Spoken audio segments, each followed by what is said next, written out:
Dear Lord, thank you for this Thanksgiving holiday, and for all the material possessions that we have and enjoy, and for letting us white people kill all the Indians and steal their tribal lands and stuff ourselves like pigs, even though children in Asia are being napalmed. Jesus, enough! All right.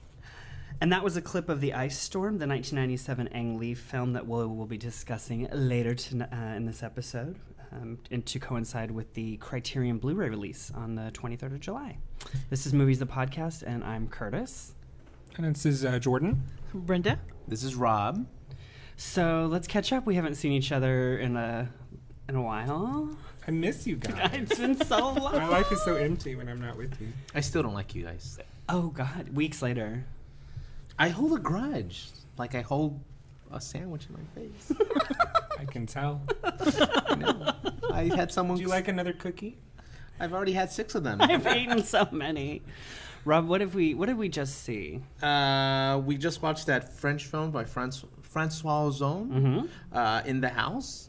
By now it's probably on DVD, but it's... Well, it's still, God, all those little indie movies end up on demand like a week after. I loved it. I thought it was you were telling me that it was more like a dark comedy, which it was, but it felt to me like a thriller because some of the sequences of just how this character kept pushing the boundaries of how much he could see and know about this family and how he was not afraid to get caught in certain situations, that it kept me on the edge of my seat. Yeah, the plot was tiny seats. Basically, it's a teacher who's very bored with his job, and then he asks the students to write about their weekend. He starts grading their papers, and they're all like, I ate pizza, did nothing, ate pizza, was lazy. And one says, he starts reading one paper, and it says, I wanted to go inside this house in this neighborhood, so I became friends with the boy who lives there, and I got into the house, and that's it. But the exchange where the teacher's talking about the assignment, it's with his wife, who's played by Christina Thomas, and it unintentionally makes her an accomplice in that situation because she's like, they can't be that terrible. They can't all be that terrible papers. And so he's reading them off as an example, like, this kid did this for 48 hours. All he did was play on his phone and eat pizza. But then he comes across that one paper, and the wife is interested, and so is he. And at first, the teacher is slightly dismissive of what he's trying to go for, but the way the film plays on the voyeurism between the teacher and the pupil, and the people and the people in the house, and then Kristen Scott Thomas is a wife who is meant to be removed, but then they somehow get incorporated into the story. I loved it. I loved that film so much. Yeah, it was a really, really good film. I don't know if you guys have seen Swimming Pool. Do you remember this came out? I love Swimming Pool. It's by the same guy who did Swimming Pool. Yeah. And I know a lot of people didn't love Swimming Pool, but I really loved it. Swimming Pool is not as suspenseful as the trailer would lead you to think. I remember when it came out thinking this is going to be really suspenseful, and it's not. Whereas this movie kind of played exactly as it should. Didn't he also do, it was a musical. 8 Women. 8 Women. I saw that one. I thought it was really cute. I need to rewatch that. I saw that when fantastic. it first came out. Catherine Deneuve and Charlotte Rampling and Isabelle Huppert. Or is it we interchange Isabelle Huppert and Charlotte Rampling. Yeah, they're the same person to me. They kind of are. They were both in Piano Teacher, right? I'll cut the vagina for you. No, I'll do it. No, it's okay. No, I'll play this part. Charlotte Rampling's vagina. That was from the Night Porter until now. I've seen more of her vagina than I've seen of my own. Speaking of, has anyone seen my hand mirror? We Dan, did. I mean, Juan, or who are you today? This is Dan. Edit that. Dan's back. Dan! Yay! Hello. Dan did not introduce himself in the beginning, but he is here. He is back. He's free. And thankfully, we don't record this 500 feet from an elementary school, so he can be with us tonight. This is what happens when you tell me to be nice before we go on air. Oh, I'll be nice. You're like a little kid with firecrackers. Don't light those. And Jordan's like putting them near fire. I'm not lighting him the fire. I'm putting M80s in the model microwave, airplanes of my life. What else have we caught up on? Raid. I think everybody watched Star Trek Into Darkness, didn't they? Star Trek. Yes, we did. We all did watch that. Not together, but we all watched it. You saved my life. You're my friend. Oh. I think one of the best love stories ever is Spock and Kirk. That was, like, Seriously. they are Romance. so close to like rubbing each other's faces while they kiss. That was my biggest. Mind melding each other. That was my biggest holdup from first movie to second one. I felt like they drove that point home in the first one. They're best friends now. They can rely on each other, and I get it. They needed to do it in the second movie, but it's just like, you're really driving this point home. Not to pick one fault in that film, but the romance between Spock and Uhura always feels shoehorned into the plot. There's no reason for Is it them to have a because Zach romance. Quinto is gay? I Is don't that know. No, I don't think that's. Well, Well, when the first one, I they don't just know. there I was don't like a think slight that. reveal. I think of him and I think of Spock's character as being very gay, and I feel like He's it's very so sexual, though. Like all the men are very homoerotic in these films, but it's And so then- unintentional. but the women are like so impossibly beautiful because Zoe Saldana and then I forget the name, The new girl. who plays Alice Eve. Alice Eve, who's gorgeous. I mean, it just She's, seems like what a is bunch it, of gay Curtis? guys hanging out with really hot women. She's the nanny from Sex and the City 2. Oh yeah, the Irish nanny. With the boobies. But And there's that's me jiggling. There's a lot of controversy about her, that gratuitous shot of her in her bra and panties. And the screenwriter said, Yeah. well, we also see, Kirk in his underwear and shirtless. And he goes, I'm not trying to be misogynistic. And he spelled it wrong. And so then his next tweet was, and I'll also learn how to spell misogynistic. I think those movies are always They're very sexual. gratuitous. I mean, the violence is gratuitous. But you look at the It's demographic corny that they're shit. going for. Oh, of you course. loved the movie. I loved it. And everyone in the audience. Pretend you hated it. And it was old gay people and old ladies and young frat boy. I mean, it was Did everyone. you go see the matinee showing of this? I went to a Friday night showing in Wichita, Kansas. Can we talk about the best At part the of the movie? nation's largest IMAX. I'm What gonna was have the to best send them that part? clip from Big Kahuna. What am I doing? What was the best part? The villain. Benedict Cumberbatch. But here's what He's made me so so good. Cumberbatch. Cumberbatch. What did I say? No, I was just saying his name. Oh, okay. It's fun to say. It's a fun name to say. Benedict Cumberbatch. He He's makes a- triangle face. He was amazing in that What? movie. It's your He Royal was. Highness reference. Never mind, But I'm what's gonna go really show. upset me is the more you find out about that character, the things you find out about that character, the second you get them on IMDb and look at the cast, you know what the reveal is. And that really upset me because they were really fighting against the reveal of who the villain was. Yeah. And on IMDb even listed him as Just call, let's say, spoiler alert. If you want to fast forward, you he's can fast forward. Khan. And it for the longest time it didn't say that on IMDb. It even said his original name and whatever. And then John Harrison. the second we got off out of the movie And we I'm watched looking it up, a it day said- before it opened, so it was already up that night. And not that that's a ginormous reveal, because if you haven't seen the original series, you don't know who Khan is. And it seems like the movies they're following the original movies. Oh, I hope because not. the setup at the end of this one is the same setup as the beginning of the third one. It's not. So, No, because Spock was dead at the end of the second one. He didn't come back alive. That was part of the complaint about this one was that if you're gonna be as bold to kill off such a main character like they did in Wrath of Khan, go that far, and they spent all of the third film revealing that he was alive. Spock's soul went into bones. I mean, it's not following it verbatim. No. I know what you. Because that last scene was this new character is the same. It's Kirk's wife from the original series, who you meet in the third episode. So If you're gonna go that far and kill off Kurt, spoiler alert. which was a phenomenal. I would have loved it if it ended. If when it would have he ended there, screamed that would have Khan. been fantastic. Because one of the reviews that I was talking was like, if they just needed we're going full on spoiler here. They just needed Khan's blood. You had an entire fleet of people trapped in there with the same superhuman blood. Why was it necessary to catch Khan? They would have had dumb to freeze him, bitches. though, wouldn't they? And they didn't know how to. you mean Star Trek had a plot hole? I was watching you looking at me, and you were waiting to deliver that. Waiting. You had set up that missile just You to said, shoot in my face. This flight has been After we delayed.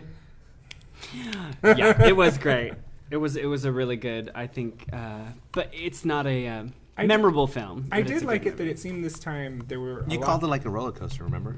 There were more little love letters to like true Trekkies in this one. The Tribbles. The Tribble. Oh, that my was god! cute. I audibly said The something. Tribble, what's that? The little It's the fuzzy little thing. Little fuzzy Trouble with thing. Tribbles. It's I'll a show you the classic Star Star Trek Trek episode from the original You can series. see it on Netflix. The Trouble with Tribbles. Yeah, and my dad's a Tribbles. Trekkie. I'm The in Tribbles Where in the show movie that. did they show? That's the little creature that he like The bones injected the was blood into. That's cute. It's their whole episode of the original Star Trek. They like take over the ship because they breed so fast. So yeah, Nerds. So I'll go on to something that's a little bit more independent. I saw Mud this weekend. did you see mine? I loved it. I didn't want to see it. That trailer I was think it's- terrible. I cannot wait. I keep putting it off. I think it's really good, and they keep saying that, Matthew McConaughey's best performance. I think he did a really good job. Oh, I bet he did. I'm going to ask you to spoil it for me later, because we've talked about how I like that guy's second movie, Take Shelter, a lot with That Michael was a good Shannon movie. and Yeah, Jessica Michael Chastain. Shannon has a smaller role in this, but I think it's even. I love that he's in it. Well, and it's good to see Reese Witherspoon actually doing like some real movies again. What? This is war. This means war wasn't like. That wasn't real enough for me. She But has she used a to do indie mortgage stuff. like everybody else. not with doing those movies. She ain't got no more. She owns a house on the block. But she used to do indie movies like Freeway and then to Sweet Home Alabama. Election. So to do something like this really makes me proud that she realizes like, okay, I need to pull back and start doing like. And she wasn't the star of it. That's great. Yeah, I'm actually an actress, so let me try. Was she any good? Yeah, I think the whole cast was good. Even the two little boys, I would watch out for them, in the future. One of them was from Tree of Life. Yeah. Yeah. We're always trying to get our friends Justin and Chris, who they do listen, so hi Justin. Well, Justin listens. I'm pretty sure Chris I wasn't doesn't gonna say listen. hi to Chris. But we're always showing them movies that we think they'll like, and we usually strike out. But the last two times, we've actually succeeded. So we had them watch Young Adult, which we'll talk about later. But we had them watch The Mist, which we were kind of debating if we're going to watch Diabolique or The Mist, and we're like, no, we think you guys will like The Mist. They loved it, and I loved it watching it again, like after so many years. And I was just. It Have really you seen The Mist? It really holds Yeah, up after I- 2 or 3 it's viewings. amazing. Yeah, It I really missed does. like the first 15 minutes, I want to say, on. It was playing on TV, but I wanted to see it for so long that I was like, screw it, and I just watched it. And even So with you the little haven't bit even of, seen the beginning? No. It sets up. There's enough character setup in the beginning to kind of establish what's going on. But I mean, you still watch it. You still get it. But it's just that ending. I was like, good for you, Weinstein, for sticking to that ending. Yeah. But do you think that movie's responding? It feels very of its time. It feels very post 9/11, very Yeah. Bush administration, very like it has a lot of that fear and a lot of that that group paranoia, that the anxiety. hysteria, the And we unknown. I said a joke, and I'm sorry to offend anybody. I was like, it's like the Christians are always like. I love that they're the bad guys in this movie, the religious people. My friend said because they are. That seriously was one of the ballsiest moves I've It's seen in a movie, bold. especially for a movie that wasn't like huge, but Yeah, had it a was- modest release. Yeah. Ballsy. And I will and- say there are a handful of actresses that just show up in movies, and I love them. Marcia Marcia Gay Gay. Harden. Like, I feel like even when she's in a small role, she just shows up and does an Damages. amazing job. And Mystic River, like she's incredible in Mystic River. so good at Mystic River. She's going to be on the next the next season of Newsroom on HBO. I'm so excited. What are you doing? That's a question. No, that's not a question. Do you see a spider web? Like, what are you doing? It's kind of. Anyway, as I was saying, she's going to be on the next season of Newsroom, so I'm very you're right. excited. She is somebody about that- Marcia Gay Harden. Okay, That's not dirty. Gay Harden is there her you go. name. That's what I Gay was looking hard for. on. I'll tell you later. Oh my God! So Do you not know how yes. radio works? So we were very successul. You're doing lots of visual things. We were very successful in choosing a movie that they actually enjoyed, So, which is good for us. Hey. Yeah. It's a good movie. It's a fantastic scary movie, and just God, every time the kid starts crying, I start bawling because my little brother was about the same age when that movie came out. So every time he's like, no, I would be, and then of course the ending. So probably whispering about We're being fired. dead air. We're being fired We're right letting now. us go. We're going to have a spinoff. Do you guys have anything else you want to catch up on, or should we Let's talk about Iron Man. round? Oh, we're gonna talk about Iron Man. Okay. Iron Man came out. Iron Man came out. And on. done. They tried to debate me. Listen, I'm glad I'm not a religious zealot because I would like lose my mind. People disagreed with me about Iron Man being. They said Iron Man was better than Star Trek, and I said no, you're wrong. They're like, no, it's just our opinion. No, you're wrong. It's fine. And No, and I've never seen it. It was. I'm gonna just keep my mouth shut then. Because I know that Star Trek is better, but it's No, fine. I enjoyed Iron Man a lot more than I enjoyed Star Trek. That's a debate. That is a Iron Man is hanging on with the good humor of the American public, and Robert Downey Jr. is falling out of favor. I love Gwyneth, but come on, girl, get a job, like a real acting job. And I love how you haven't seen it. You're turning into seen Jordan it. pretty much at this point. What? He says it like it's Now not. you're gonna be on the same insult. cycle. You're acting like Jordan. That's the meanest goddamn thing. That's the meanest thing you've ever said to me. I was referring to his review of The Impossible without even seeing it.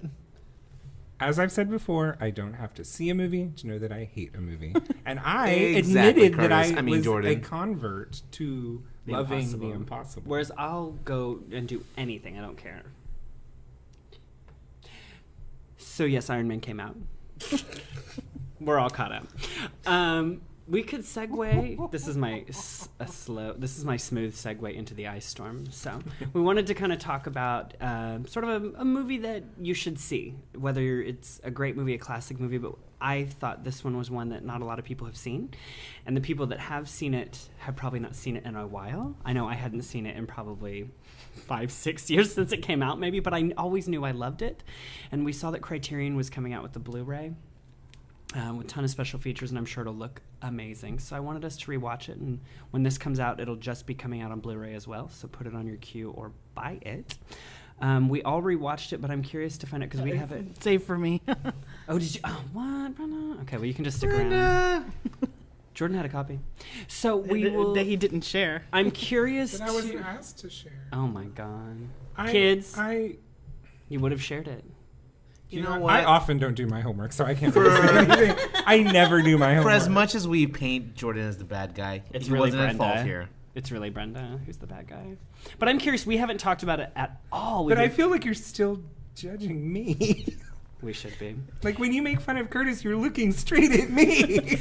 Because I'm not supposed to turn my face too much when I'm talking into the mic. You're in my eye line. So I'm curious to see what everybody thinks, because we've all watched it besides Brenda, and we're... At this point, I'm just going to shut up. I'm curious to see what everybody thought of it, who hasn't, especially since we all really haven't seen it in a Brenda, while. please don't leave. So Come Rob, back. what did you think? I thought I had recently seen it, but no, I think I'm going to agree with what Jordan was trying to tell us earlier before he keeping it from blowing his load on the film. But it holds up really well. It's a great testament to the filmmaking and the acting and just the story. It's for a period film and for a film that's 15 years old. It was 96, so it's 20... 17 years old. Yeah. 96 or 97? 97. It was So 97, 16 but years 16 old. It's over 15 years old. It holds the test of time just fine. And the performances, so many films since then have done so many films since then and prior have taken relationship problems and deconstructed them and done them in different ways. But the performances here, for me especially, Joan Allen. Joan Allen was for how little she conveyed, or how little she spoke, and so much she conveyed through her expressions and just her actions to her husband. I loved her performance. Sigourney Weaver was also really good, but Joan Allen to me was the standout in that The film. MVP. Yeah, and I loved it. I'm glad that you gave us that homework, and I might buy the Blu-ray because it's a film that I would love to revisit again. Oh, you really did love it. What'd you think, Jordan? This is the thing. This is not, for those of you who are going to watch this for the first time, if you're feeling at all depressed or unsatisfied about your life, do not watch this film. Oh, really? And I was not in a very good mental place when I watched it again. And so it was kind of, it is a sad movie and it's a slow movie. I watched it with two people I don't think that really enjoyed it very much. I enjoyed it, and I really got, and I'd seen it before and I realized how much I didn't remember from it, because there was so much going on in that film. But Joan Allen brought it for sure. Christina Ricci, I didn't realize was so small. She's still that tiny. Tiny. I want that red cape. She's a step dwarf. But I just thought it was just. Do you want the Nixon mask also? Oh my God. I want to lose my virginity in a Nixon mask. And a red cape. I lost mine in a Ronald Reagan mask, so, I kind of related. In the 80s. It was the 70s. Yeah, it was definitely, even for me, sorry, were you finna? No, I was just saying that I was pleasantly surprised by just how many, and the performances are all really subtle too. I mean, and that's we talked about. We're both agreeing. We talked about Ang Lee before, and how he creates in his films. He creates these very subtle, emotionally distant performances, and Brokeback Mountain, and was the Sense and Sensibility we talked about.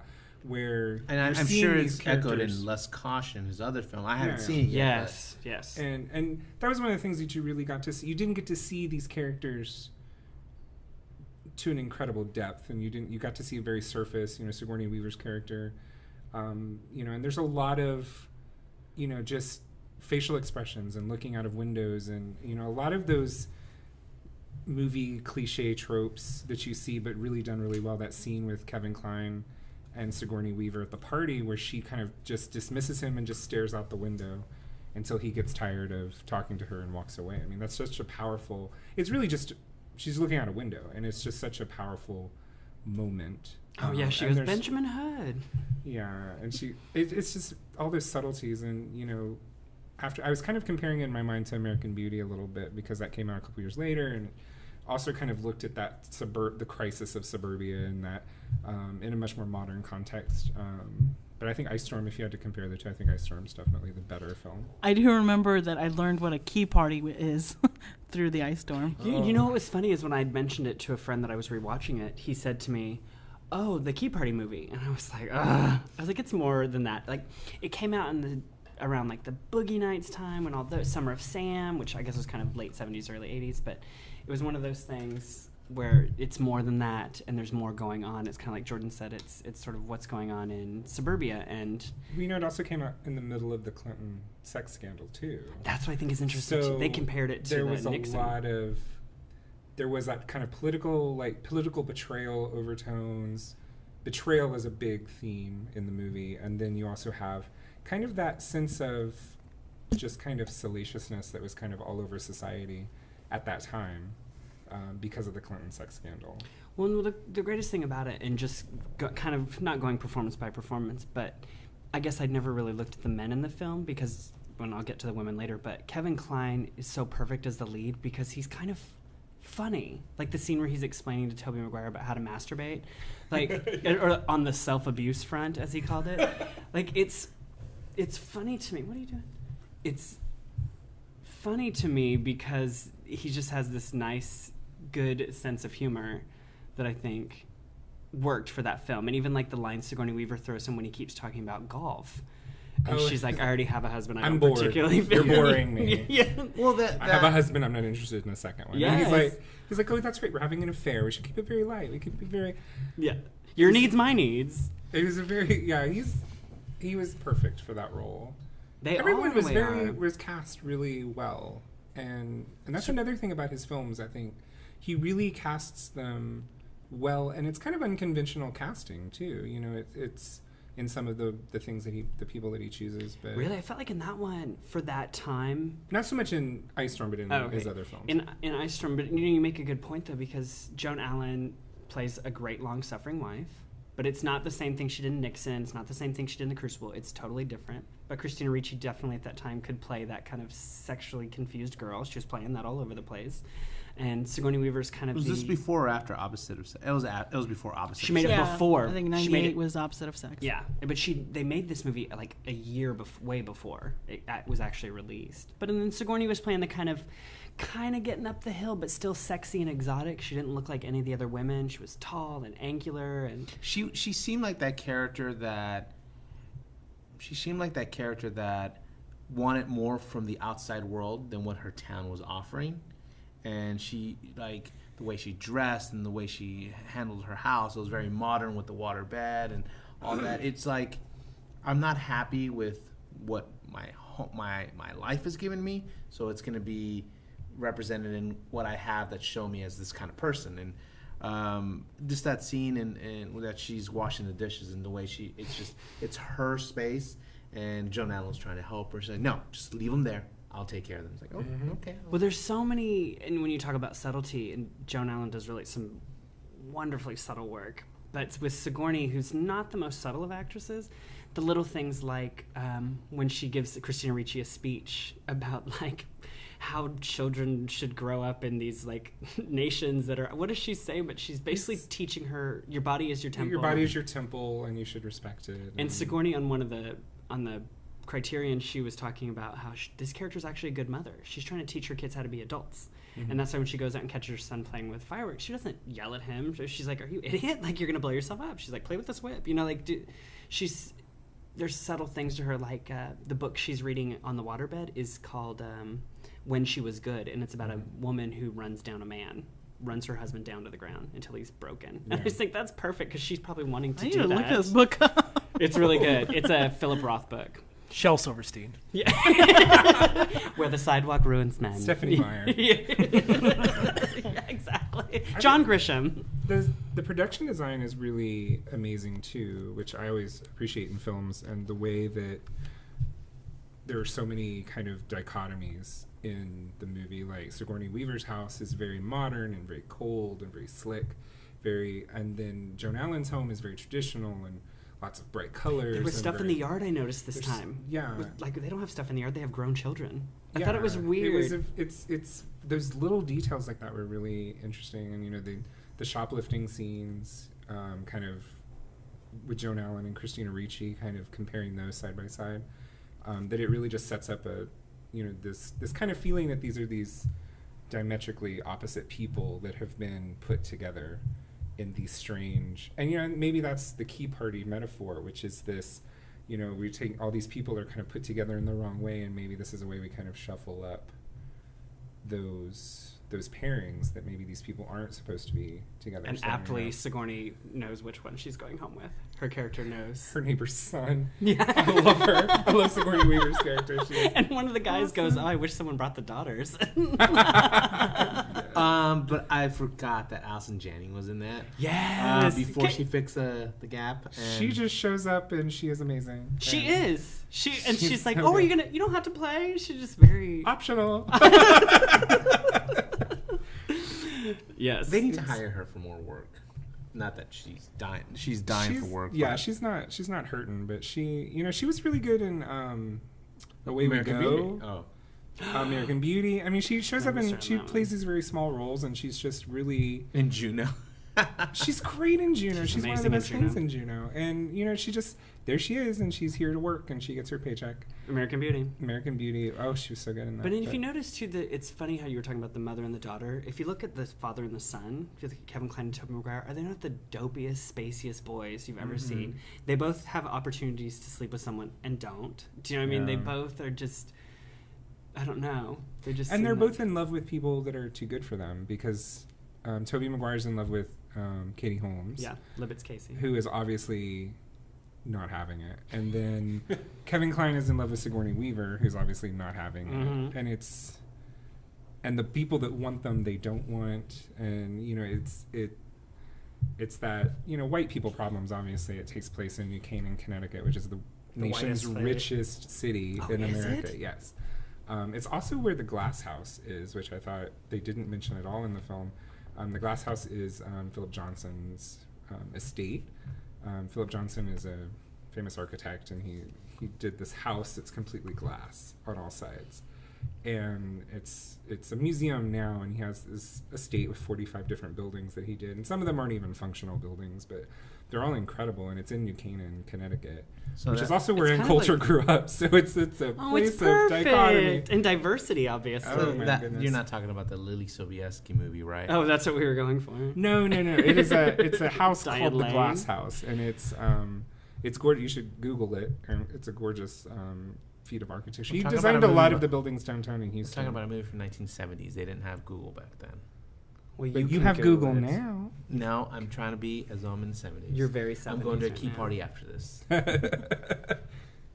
Yeah, it was definitely, Ang Lee's second English language movie. And I was reading that article that you had sent, that it was meant to be his first English language film.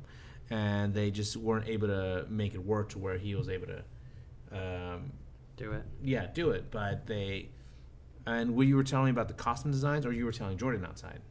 Yeah, that the costume We designs both read were- this. Yeah, they're sort of not accurate to the time period, which is interesting. They're sort of affectations on what people during that time period thought they should look like, if that makes any sense. Yeah. I want to ask a question, because one thing that really distracted me was that weird Native American music, which I didn't remember in But that didn't opening. you think the music was weird in Brokeback too? I thought, no, for sure. And It didn't- and this What do you mean? In music- Brokeback it worked. Brokeback's music, bareback.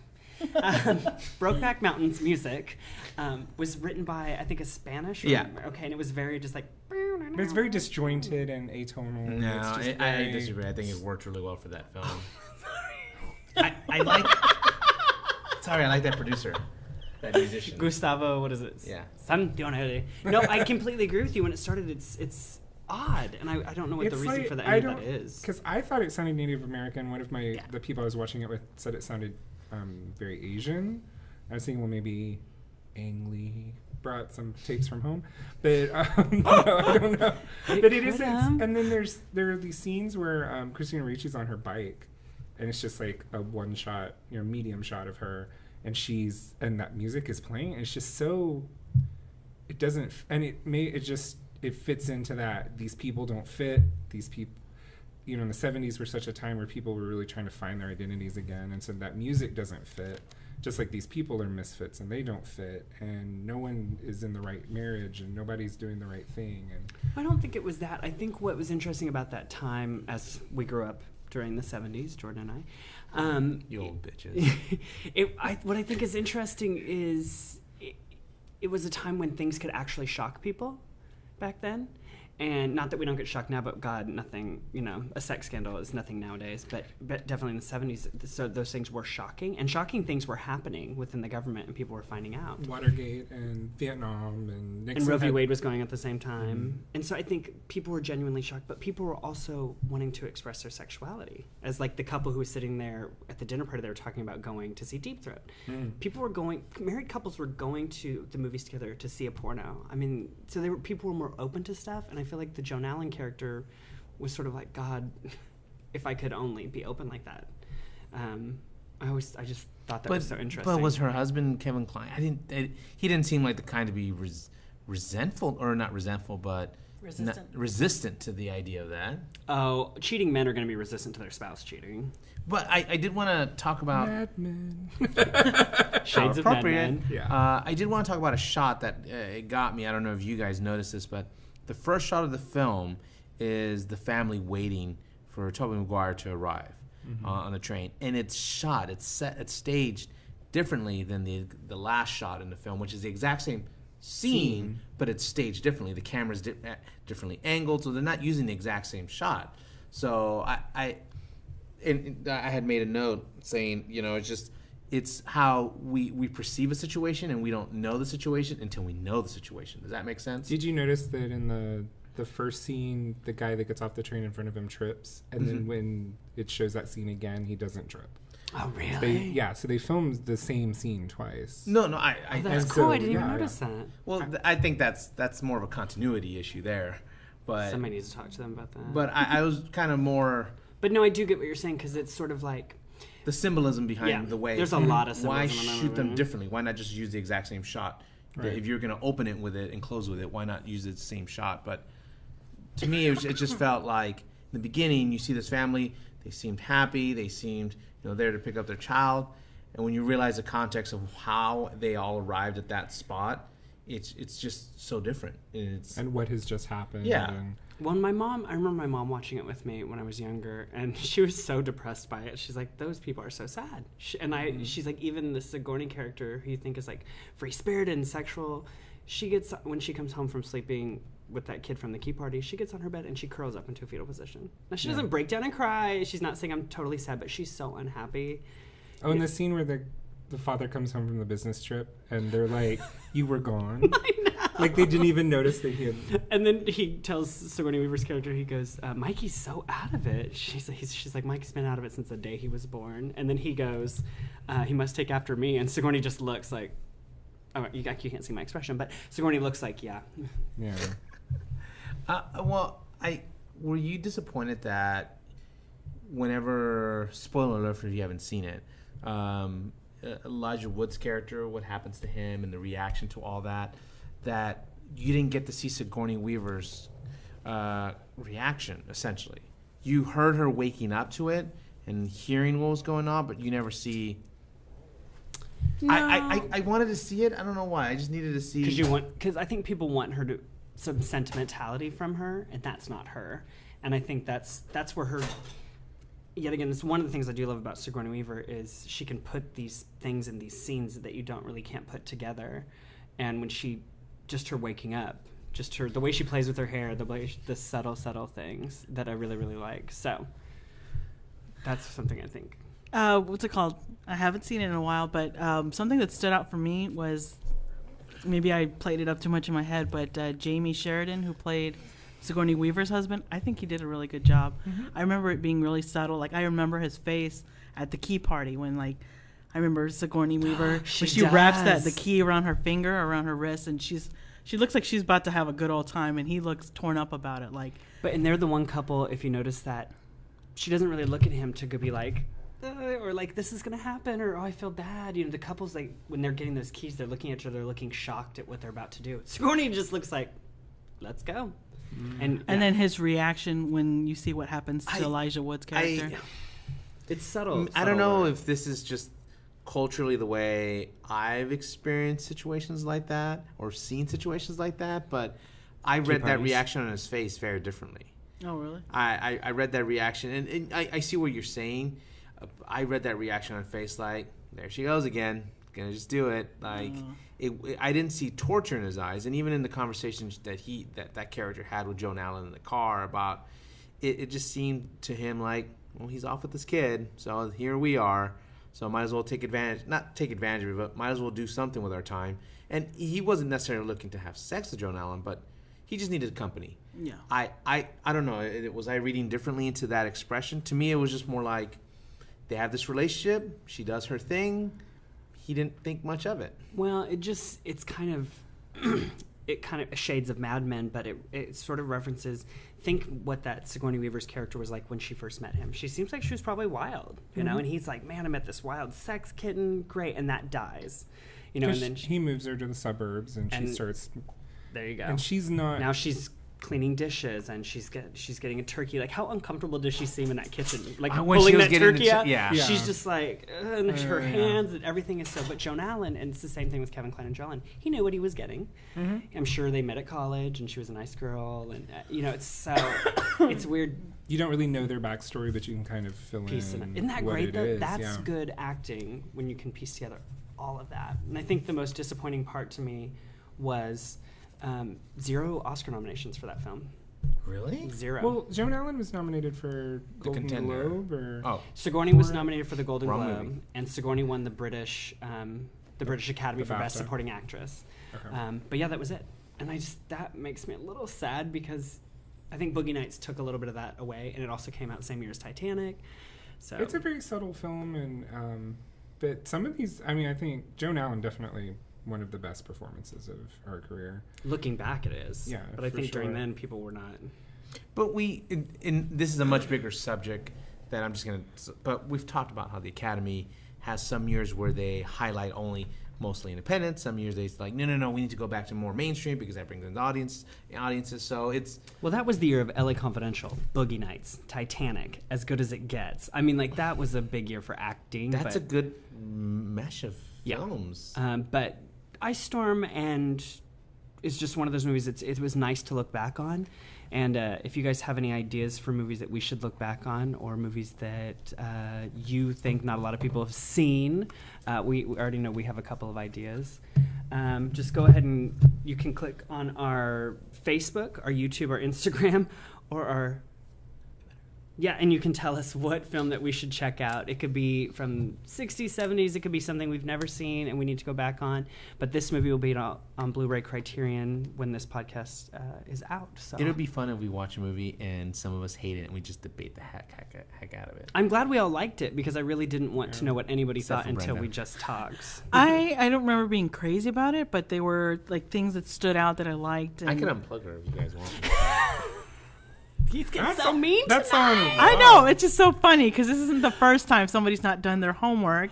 Ooh. But it's the first time that somebody's getting called out. They're Anywho. sweet ones. So so we're definitely Beg going. to differ. So we're The first hopefully time someone not Jordan gets called out. hopefully we'll continue to When I failed that class, by the way, thanks spotlight for and calling me out. highlight other films from the past. I'm just keep talking while these two Yes, are going yes, on. So yes. I'm both of you listening shut to up. Curtis. Team So, Curtis. anyways, this is Curtis and this is Movies the Podcast. I'm alone. And this is Jordan. I'm cutting it right there. I don't care. Nobody's saying anything after that. That's getting edited right there. Fuckers, I'm trying to wrap this up and you've been... I can tell. I had someone. Would you like another cookie? I've already had 6 of them. I've eaten so many.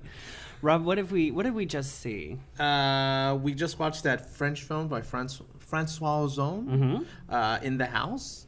By now it's probably on DVD, but it's... Well, it's still, God, all those little indie movies end up on demand like a week after. I loved it. I thought it was...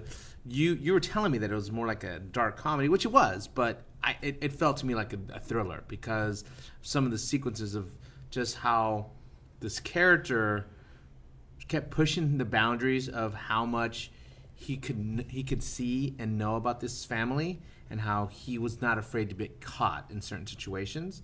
That it kept me on the edge of my seat. Yeah, the those plot was tiny seats. basically, it's a teacher. Dear Lord, thank you for this Thanksgiving holiday, and for all the material possessions that we have and enjoy, and for letting us white people kill all the Indians and steal their tribal lands and stuff ourselves like pigs, even though children in Asia are being napalmed. Jesus, enough! And that was a clip of The Ice Storm, the 1997 Ang Lee film that we'll be discussing later in this episode, and to coincide with the Criterion Blu-ray release on the 23rd of July. This is Movies the Podcast, and I'm Curtis. And this is Jordan. Brenda. This is Rob. So let's catch up. We haven't seen each other in a while. I miss you guys. It's been so long. My life is so empty when I'm not with you. I still don't like you guys. Oh, God. Weeks later. I hold a grudge, like I hold a sandwich in my face, trying to go for it. But the way the film plays on the voyeurism between the teacher and the pupil, and the people and the people in the house, and then Kristen Scott Thomas is a wife who is meant to be removed, but then they somehow get incorporated into the story. I loved it. I loved that film so much. Yeah, it was a really, really good film. I don't know if you guys have seen Swimming Pool. Do you remember this came out? I love Swimming Pool. It's by the same guy who did Swimming Pool. Yeah. And I know a lot of people didn't love Swimming Pool, but I really loved it. Swimming Pool's not as suspenseful as the trailer would lead you to think. I remember when it came out thinking this is going to be really suspenseful, and it's not. Whereas this movie kind of played exactly as it should. Didn't he also do, it was a musical. 8 Women? Eight Yeah. Women. I saw that one. I thought it was really cute. I need to rewatch that. I saw that It's when fantastic. it first came out. Catherine Deneuve and Charlotte Rampling and No, Isabelle Huppert. or is it We interchange Isabelle Huppert and Charlotte Rampling. yeah, they're the same person to me. They kind of are. They were both in Piano Teacher, right? I'll cut the vagina for you. No, I'll do it. No, it's okay. No, I'll play this part. Oh, Charlotte Rampling's vagina. From the night porter until now. Oh, dude, I've seen more of her vagina than I've seen of my own. Speaking of, has anyone seen my hand mirror? We Dan, did. I mean Juan, or who are you today? This is Dan. edit that. Dan's back. Dan! Yay! Hello. Dan did not introduce himself in the beginning, but he is here. He is back. He's free. And thankfully, we don't record this 500 feet from an elementary school, so he can be with us tonight.